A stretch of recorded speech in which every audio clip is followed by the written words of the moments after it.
On this week's show, the successful habits of a property investor. In the news, war has been declared on buy-to-let landlords, giving renters the option to buy. And we're going to be answering all your property-related questions.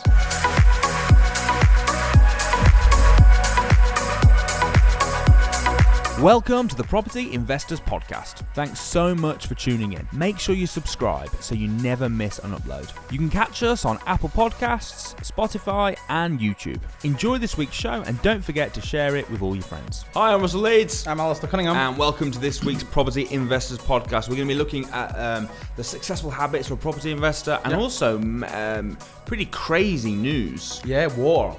War has been declared. Wow. So that we'll be discussing that. It's like intense. I know it is. Intense. So how are you, my friend? You had a good week? I'm phenomenal. I'm really good. I've lost my voice. My voice is really a bit, it's on recovery at the minute, so it's good. Just back from not great for a podcast, is it? No, but it's on its way back. It's just not totally lost. It's not like you're there like, that'll probably be a much better show. I reckon.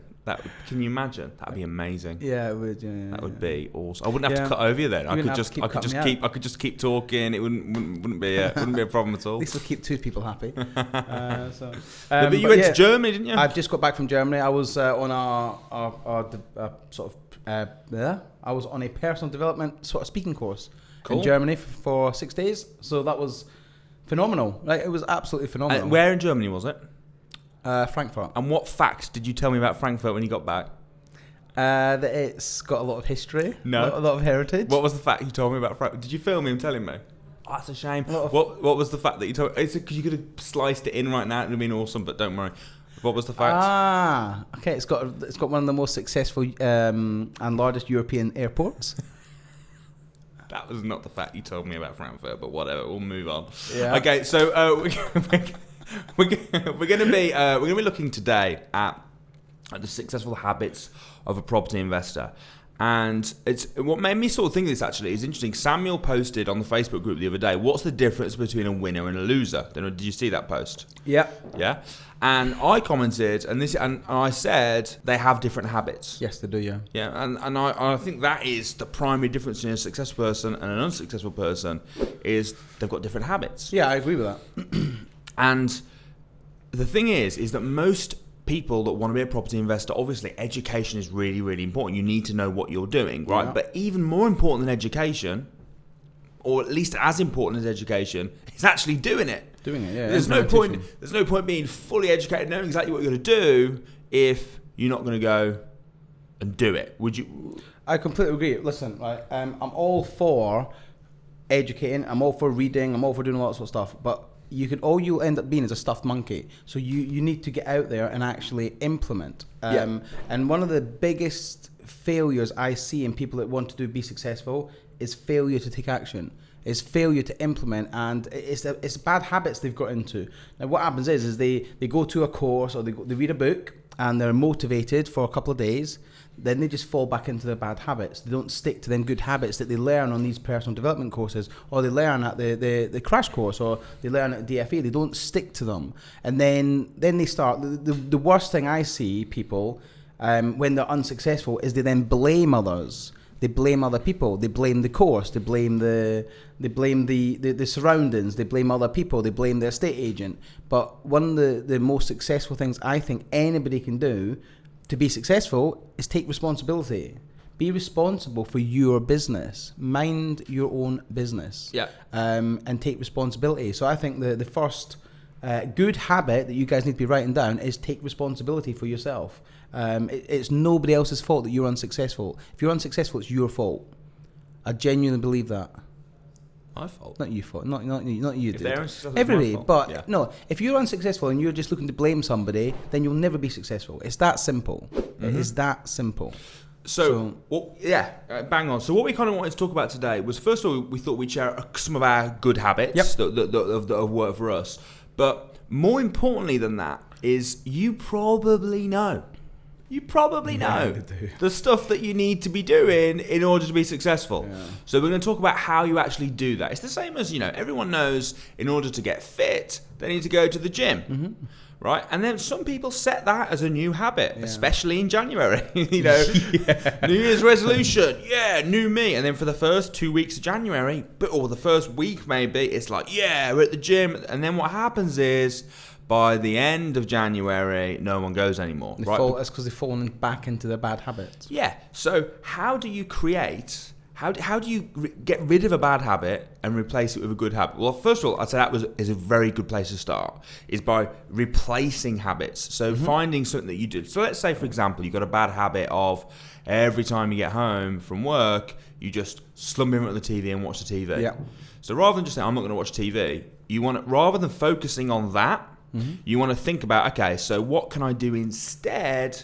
And then that can become my new good habit. Yeah. And I always find, they say, don't they, what you focus on expands. And if you're focusing on the negative of the it's much better to focus on the positive. Yeah. It's much focus on taking the action rather than the non-taking of action. Yeah. Do you agree with that? 100%. Yeah. So I found the same with anything. So if you're wanting to lose weight, focus on the foods that you can eat, not the foods you can't eat. I'm reading The Miracle Morning. I'm not reading, I'm listening to it. And I'm at the point at the minute where it talks about getting out of bed early. And it's saying that if you keep telling your body you need 10 hours a night or 6 hours or 8 hours a night, and then you go to bed at midnight knowing you've got to get up at 6, you're telling your body that you're going to be tired. You're like, oh, I'm so exhausted, I'm going to be exhausted. But if you go to body saying, I can't wait to wake up because 6 hours is enough, you wake up with a different attitude and a different energy. So it's about habits. I think it's about habits, and I think also it's really important. On this course I've just come back from, they spend a lot of time talking about code of honor. And I think everyone should have a code of honor for themselves with regards to everything in their life. So just a set of rules that you stick to. So if you say you're going to do something, do it. If you say you're going to be somewhere, be there. If you say you're going to start that new diet, start that new diet. If you say you're going to learn to do property investing, learn to do property investing. Yeah. And just have a set of rules that you stick to. And it's very clear to have a really good understanding of them rules. So don't just say, I'm going to sort of learn a new skill. What are you going to learn and how are you going to implement it? And the Code of Honor is a fantastic thing. And I'm actually writing Code of Honors now, because I've always had Code of Honors, but they've been in my head. Now what I think I'm going to do now is I'm going to actually write them and document it and frame it so that it's there with very clear understandings. That's good. So I can get myself back into good habits. That's really good. So first thing I want to talk about is the stages of habits. Because why is it that we're so pumped, so excited to go to the gym or whatever it is for first, and then it turns into, before we create it as a habit, it turns to crap, right? Yeah. So experts tell us that it takes about 21 days to create a new habit. Okay. 21 days doing something, bang. Listen, it's going to be different for everyone. Depends on the habit. So it's not going to be an exact science. So I like to work off a little bit longer, and I think in Miracle Morning he says similar. It's like more like 30 days, which is why I did Miracle Morning for 30 days. It's like, okay, cool, because then that way I know I'm sort of safe. I'm well over my 21. And for me, I found there's 4 stages to a new habit, right? And I've used FATE to help you remember it. So FATE, FATE. So the first stage is fun. When you first start doing it, you're pumped about it, you're excited, you're thinking about the change, you're like, yeah, this is awesome. It's really fun. Whether that be going to the gym, whether it be getting up really early, whether it be listening to new audiobooks, it's fun, right? But soon, that fun, the F, turns into the A, which is agony, right? So it's gone from like, oh, this is really fun, to this is horrible. Even if it's something small, you detest and you hate doing it. Yeah. So like one of my habits now, every time I'm traveling, whether I'm on the train, whether I'm walking, pretty much depends if I'm on my own, pretty much. But if I'm walking, traveling on the train, driving a car, occasionally. 6 months. Whatever it is I'm doing, I always listen to audiobooks. Yeah. Right, but not just like stories, not fiction, or factual PD stuff, helping personal development, business development, sales, whatever it is. So it's going to help me grow, and I've got in the habit of wanting to grow and improve myself all the time as a person, which I think is a great habit. Yeah. Right, but it took me a while of doing that to get into it. It took me a while, but I didn't almost intentionally. I kind of slipped into that, which is great. But at first it was like, oh yeah, this is awesome, and then it was like, oh, this is boring, man. I'm going through. You just said you're going through the boring stage. It's like, oh, I'm so bored. I literally just said to Russell before we started filming. I was listening to an audiobook yesterday, driving up to a training course I was running, and it was the most. I had to turn it off because it was so boring. It was putting me to sleep, and I just had to turn it off. So. There's a time and a place for listening to audiobooks. I prefer listening to audiobooks first thing in the morning, or in the morning. In the afternoon, I tend not to. I tend to listen to music. But what you need to do, though, is you need to get yourself into a situation where, okay, now it might be that you want to listen to. I'm not saying listening to music is wrong, right? I'm not saying that, but let's say every morning you wanted to listen to how long a day? 30 minutes. 30 minutes, right? So you might do 30 minutes a day. Then on day 3 or day 4, you're like, man, I'd so rather sleep. You got your little voice now. Yeah.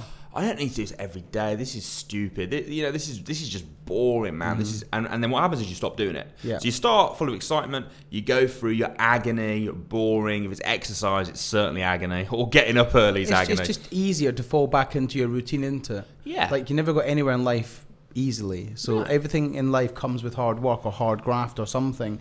The successful people out there that just lucked into it are few and far between. So if you want something, you're going to have to make a serious change. And I think I'm not sure who it was that said this. I believe it was Henry Ford. He said the definition of insanity is doing the same thing and expecting different results. So you have to do different things if you want different results. So I don't think it was Henry Ford, but it wasn't a good Ford. quote. It was somebody else. I don't know. Henry Ford said something else, but. I don't know who said it, guys. Who said it? Let me know. Comment below who said it. But, they'll I want to credit them. I don't like saying phrases about crediting the right people. So let me know who it was. I know I just did that, but whoever said it, that's from you. Do you know if you want to find out, just say a quote from me, and then say it, and then everyone will be like, no, that wasn't you. Nah, see, I never take quotes that aren't mine. He just credits Henry Ford. Right, so you got your fun stage, right, a couple of days. Then you got your agony stage. That lasts about a week. Okay. It's agony. You it's wrote horrible. 10 days then. I put 10 days because it's not an exact science, like I said. Yeah, 10 days, a week, whatever, right? Then, after agony, it's T, F-A-T, which is it's tough. Yeah. Right? It's not agony anymore. You're kind of getting used to it. So it's like bearable. It's bearable. Okay. It's like, yeah, this is tough. It's a bit like when I'm listening to you, like when I'm here on the podcast with you, I find it tough but bearable. But you know what? Even the podcast is a habit. It's habit, yeah. It is, because we've said we're going to do a podcast every week. Yeah. Now, the first couple of times we did it, it was like, oh, this is awesome. We meet up. And then you're like, oh, I'm struggling to think of ideas. Do you remember that little phase? Yeah. The agony phase. Yeah. When I realised I was going to have to work with you every week, and it was just like, oh, this is painful. This is agony. And then after a few of them, it just got tough. Yeah. And bearable, it was just tough. I'm still waiting for the enjoyable stage. I'm still waiting. It's not here yet. And it's been about a year, so... It depends what the habit is. If the habit's punching yourself in the face, it's never going to be enjoyable, right? You've got to set the right habit. But then the final stage is enjoyable, and you start getting it. We are joking. It is enjoyable. Of course, the podcast, right? So there's your steps. F-A-T-E, and what you've got to do is you've got to remember that. See, if you do something for 30 days, it will become a habit, and it will become enjoyable. I know it will, right? Then it gives you the perseverance to get through. Because we're in those agony. The thing is, when you're in the agony stage, this is the sort of thing you're thinking. You're thinking, this just isn't worth it. Yeah, it's not. I don't want to be fit that bad. Do you know? I was going to say weight loss is probably the biggest one that people break, because like everyone, like a personal trainer told me, it's taken me. So I'm in my mid-30s, and it's taken 35 years to get 35? To build. What? Did you start when you were 3? You're such... Right, it's taken like a long time to get the body I've got. How can I expect to lose it in 2 weeks? Do you know what I mean? How can I expect to lose loads of weight in 2 weeks?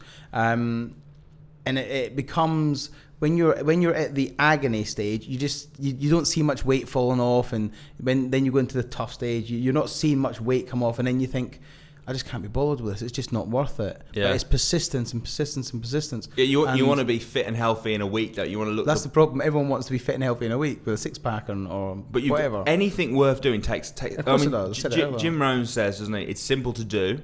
It's also simple. Easier not to. It's easier. Yeah, it's easier. It's simple to do. It's simple not to do. So I think it's a case of. So should we sum it up in like 5 things? What are the 5 good habits to get into for? 5 good habits. Yeah. All right. So I would say number 1. Number 1 would be reading books and listening to personal development. Personal development. Yeah. Well, watching Samuel's YouTube videos, watching whatever it might be. The other thing I would say as well is do it every day. Yeah. Right. Don't take a day off because it's a Sunday, or take a day off because it's a Saturday. Do it every single day. I find that bizarre. Right now, just to go off a little bit. Yeah, sure. I find that quite bizarre that people say about like taking time, like Sunday's a rest day, Saturday's a like weekend here. Like, do you go home on Friday think, yay, it's the weekend? No, I've never had that feeling. I've never had that Friday feeling, so to speak. And true story. Mind you, we've both got kids, so. True story. I go, mate, it's a Monday, it's time for rest. True story. In our office, we've actually banned the phrase Friday feeling. Nobody's allowed to say that word, Friday feeling. Because it's not. We if you love what you do, then I love work. I love doing what we do. So to me, every day is I'm doing something every day that will develop me and grow me and help me become more and more successful. Yeah. And I think that's a good habit to get into. I do. I think when you pick in a habit, something good, you should pick something that's easy. You can look at it and go, like, I've started new habits. See, the thing is, as well, is we were talking about this the other day. You've got like 4 sort of key areas of your life, right? You've got your business. Yeah. You've got your relationships, spiritual, and relationships, friends, family, that sort of stuff. Okay. And most people have got most successful people have got good habits in maybe 1 or 2 of the areas, yeah? So like we, for example, did I say health? No, you didn't. All right, maybe there's 5. So you got health, business, relationships, spirituality. So there is 4, but you said 2 relationships. You said relationships with your wife. Oh, right, yeah. So relationships in general. Yeah. So for me, health, I've never been really good with health. I'm a little bit overweight. I know why, because it doesn't make any money. Well, yeah, probably. So, but now I'm not. I'm doing this stuff on myself in other areas of life where maybe I'm not doing it as well. So business, man, I've cracked it. I've got the habits. I'm doing great. Property investing, lumps with business. I've got it, man. I know what I'm doing. I'm in the right habits. But other areas I'm trying to work on. So I'm doing this stuff. So this is as much for us as it is for you guys. So number 1 is. Number 1 is personal development. Personal development. Yep. Yeah. So watching YouTube videos, and make it easy. 10 minutes a day. Yeah, it's nothing. So easy. Like this morning, I got the underground to work, whacked my audiobook in, 15-20 minutes, listen to an audiobook just every day. Instead of I do 2 hours a day. Yeah. I do more actually because I do the Miracle Morning as well. But I do 2 hours a day because I've got an hour to work and an hour back from work. Yeah. Plus some of that's walk in and stuff like that. Cool. Also, if you can anyway. So number 1, personal development. Make sure you're always developing yourself. So that's a very good habit to get into. Number 2. As a property investor. I think property investor, business in general. Okay. Number 2, I would say persistence. But in what? So you've got to be consistent and persistent. You cannot give up at the first hurdle. So you've got to consistently be working on your But what's business. your habit? The habit. Doing what? Right. So for instance, as a property investor, you have to consistently be going to your area and meeting and keeping in touch with the people you meet in that area. So if you've got relationships with estate agents, you need to be consistently keeping in touch with them. So don't just ignore them and then every 6 months message them. I would literally be going to see them once a month and just phoning them every week, or your power team in that area, so all your letting agents, estate agents that you're looking to buy deals off, just speak to them on a regular basis. So get out there, get seen, meeting people, and just be consistent with the meeting of people. It's so important because property is people business. You'll get more deals by knowing the right people than you will by looking online, shall we say. Yeah. So I think you must be consistent with getting out there, and that includes networking and getting to networking events. Like I see so many people where they ask me how I find so many investors, and I'm like, because when I first started in this game, I'll be completely honest. I don't really network now because I'm just far too busy. But when I first started in property, that's not true. I still network, but not. Hold on. So I still network a lot. Actually, you're right. It's not true. I still network a lot. I just don't network the way I used to network. Yeah. So when you first start, like, you've got all these networking events all up and down the country, like PIN, PIC, whatever. There's loads up and down the country. Just consistently go to them. Be there every month. Make it a habit to go there the second Tuesday every month, 7 p.m. to this hotel, and go to that networking event, because you'll get lots of deals and you'll meet lots of connections. You'll get JV partners. And I say to people that they say, how do you get so many investors? And I'm like, because I network like crazy. And they say, oh yeah, I struggle and things like that. And I say, well, how many do you go to? And I went to that one once, I went to that one once, and I'm like, yeah, but once isn't enough. You have to go there 12 times. It's the same. It's the exact same. They haven't got in the habit of it. They've gone a couple of times. It's been fun. It gets to the boring stage or the agony stage, and they're like, oh no. It's like, okay, I'm gonna commit. I'm gonna go to this. I'm gonna go to PIN. I'm gonna go to one a week for a year.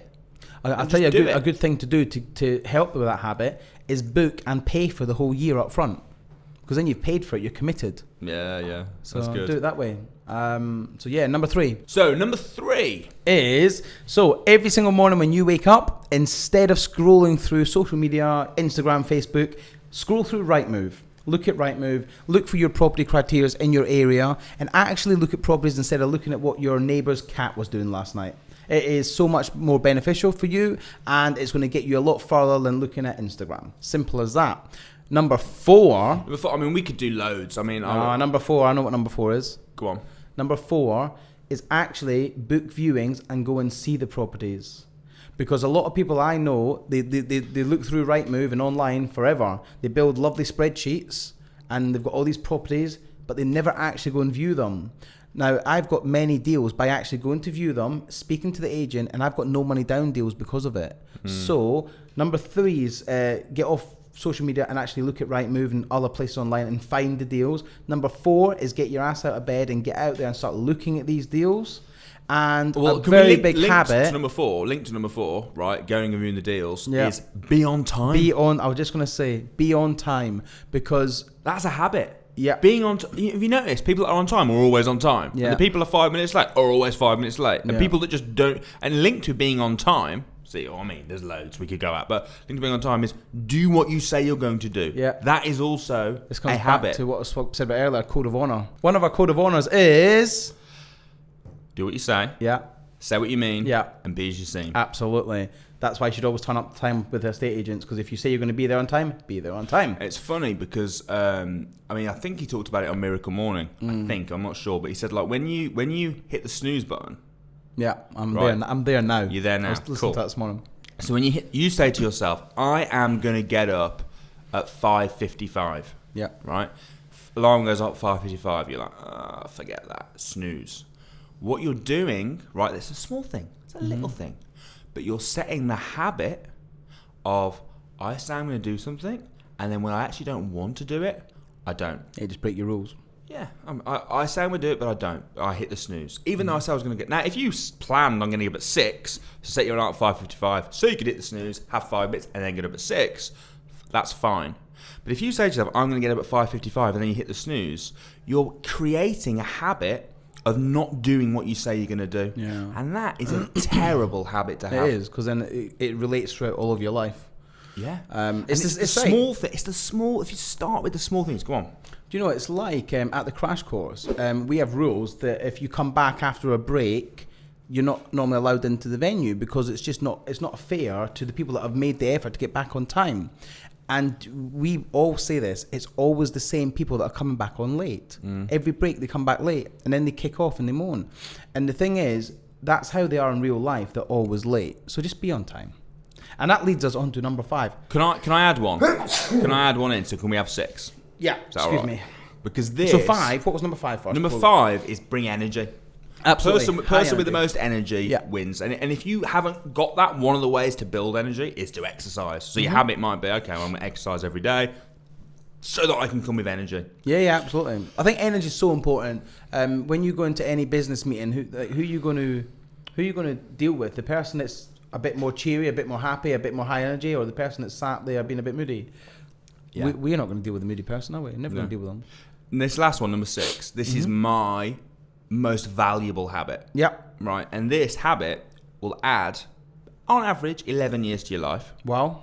And make you happier. Okay. And feel better throughout your life as well.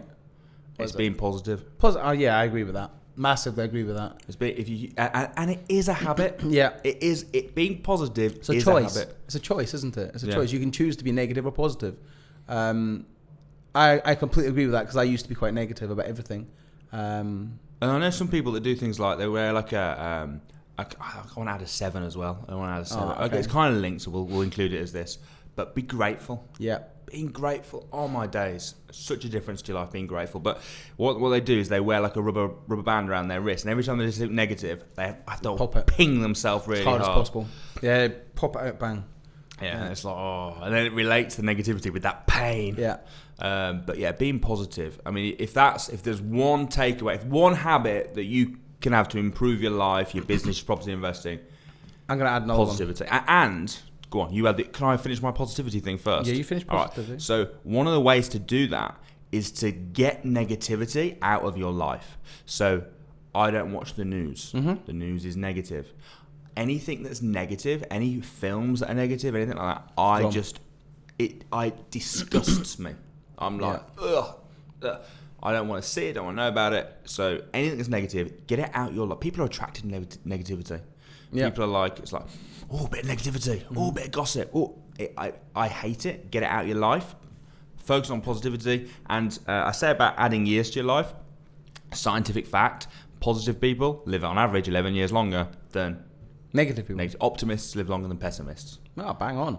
And that leads us to our final takeaway from today, which I am going to say, don't dwell on the past.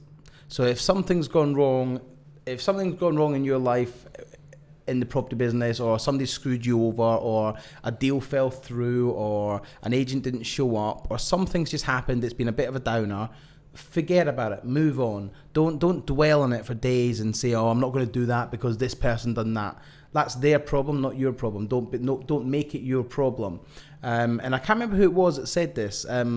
Henry Ford? Henry Ford. No. Henry Ford? I watched it recently on a video on Facebook, and it was a guy said, look, if you're walking down the street and somebody's rude to you for like 10 seconds, are you going to let that 10 seconds of somebody being rude to you ruin your mood for the whole day? The answer should be no, because that's that person that was rude to you's fault. It's not your fault, and it's their problem. So don't make it their problem. So don't dwell on any failures, any bad luck, or anything that goes wrong in your property business. Pick yourself up, brush yourself off, move on, suck it up, and get on with it. Just don't dwell on it. Do you get people being rude to you in general life? No, because I don't accept it. Well, just I don't accept it doesn't mean I don't not see rude. it as being rude. I just see them as ignorant, and I just move on. I don't actually accept it because when does it happen? So, for instance, this morning getting on the train was packed, and I was stood right at the very door, and there was no one else getting on this door, and some dude come up to me and tried to push me out the way, and he literally just went like that, and I went, do you mind? And he went, well, I need to get on the train. I said, I don't give a shit. You're not moving me out the way, and that's it. I moved on. Simple as that. I don't care. He's not gonna affect me. I think it's just he's been an ignorant person. Could you not just move out of his way? I couldn't go anywhere. So why did he push? When he pushed you, what happened? He was trying to make me move. I don't know. He was trying to push everyone because he didn't want to be late for work or whatever. And he just tried to push everyone. And I'm like, do you mind? Oh, I don't really get and that. And then he had a bit of a go at me. And I'm like, oh, dude, just jog on, man. Get the next train. And as the door was shut, I went, see ya.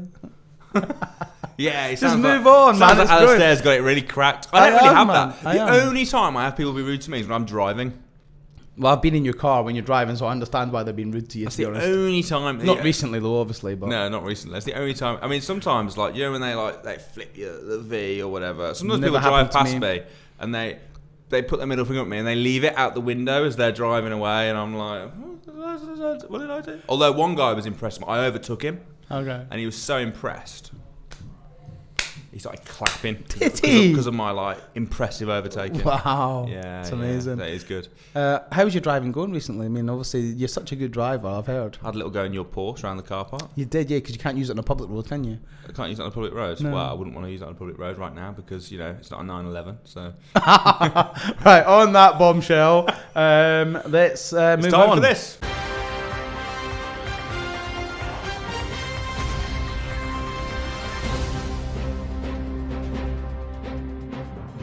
So in the news this week, John McDonnell is to declare war on buy-to-let landlords by giving tenants the chance to purchase their property at a discounted price. What a tool. Complete and utter tool, isn't he? Labour could give private tenants the right to buy, says John McDonnell. The right to buy scheme would see private tenants given the right to forcibly buy their home at a discounted price by the government. Do you know what an utter tool? Why would he do that? I'll tell you why he'd do that. Votes. That's the only reason they're doing it. Votes? Yeah, votes. It's the only reason. They're trying to get votes. I'm like thinking, is this going to be like, this is like lease options? This is going to be amazing. Nah, I don't think that. I don't think that at all. Why would? I wonder how it works. I mean, all it will do. Should we actually read the article first? Yeah, go on then. So Labour could give tenants. So people can see it. Listen to it. Labour could give tenants who rent private homes the right to buy them at a cut price rate, the Shadow Chancellor has revealed. John McDonnell outlined the party's plans to tackle the burgeoning buy-to-let market in a bombshell interview last night. The dramatic policy is designed to clamp down on middle-class families who buy a second property as a nest egg for their retirement. Yeah, because like, how terrible can you believe that? This just showed you how the government do not want you to be successful and do not want successful rich people. The suggestion from the Shadow Chancellor applying Margaret Thatcher's iconic right for council tenants to buy their homes to those who rent properties from millions of private landlords offers a chilling insight into the consequences of a Labour victory in any snap election. And in a separate development, a report found Mr. McDonnell is planning to confiscate around 300 billion of company shares and hand them to workers in one of the biggest state raids on the private sector to take place in Western democracy. Again, what an utter tool. Yeah, this is like... Now, the new right to buy scheme will see private tenants getting the right to force to buy their homes, blah, blah, blah. Okay, cool. So that's basically the crux of the article. The problem is... Right, the problem is, I'm not worried about it personally because I'll just buy. I mean, for example, HMOs. How is that going to work? Well, they're going to buy their room. Yeah. Right. So what? All it's doing, mate, that will never come in. It will never come in. It will never ever happen. Never happen because there's too many people. There's too many politicians that have many properties. It will never ever get passed. The thing is, if it does get passed, again, I wouldn't be too bothered because what would happen is, okay, they would buy my buy-to-lets, but still going to buy them off me, so I'm still going to get the money for them at a discounted price. So yeah, well, let's see what that is. When you go back to council right to buy, you could get up to 40% discount. Well, we'll see. But from a property investor's point of view, it basically just means we'd have to do things like service accommodation, which we do anyway. Yep.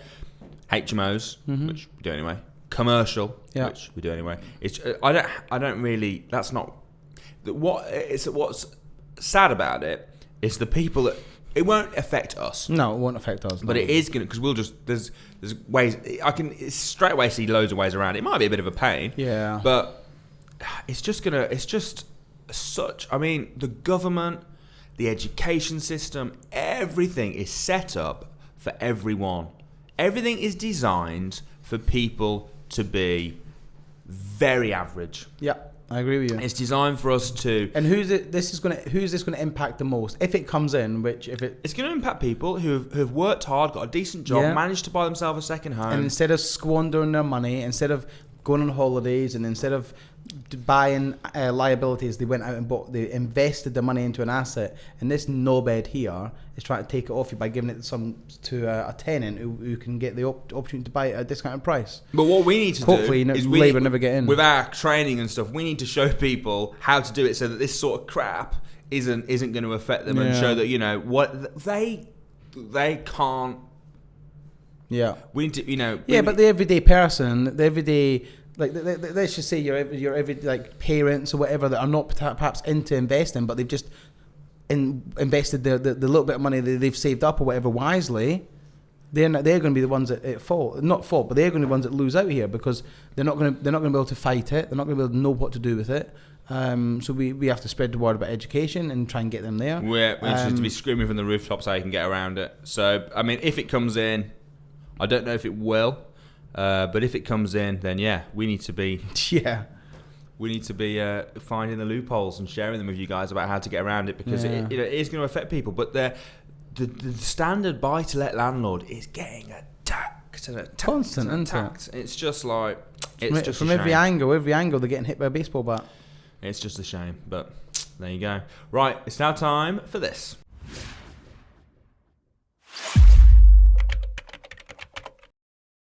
Okay, so it's time for your questions. So here we go. First one. First of all, thank you, David Aguirre, just for thanking us. Not a question, but thank you for the advice and courage you give us. Cheers, bro. We appreciate it. We do appreciate that. Dave William, do you think it's a good time to do a rent-to-rent in Doncaster with Article 4 coming into force from October this year? I'm assuming, as you're mentioning Article 4, that you're talking about a rent to HMO. Yeah, rent-to-rent HMO. So yes, I'd say it was. As long as you can get if it needs a license. So you've not said if it's 4 bed, 5 bed. So if it needs a license or it needs converting, and Article 4 is coming in, you're going to need permissions from the authorities. So. Just make sure that if you do it, it's complete and up and running before Article 4 is enforced.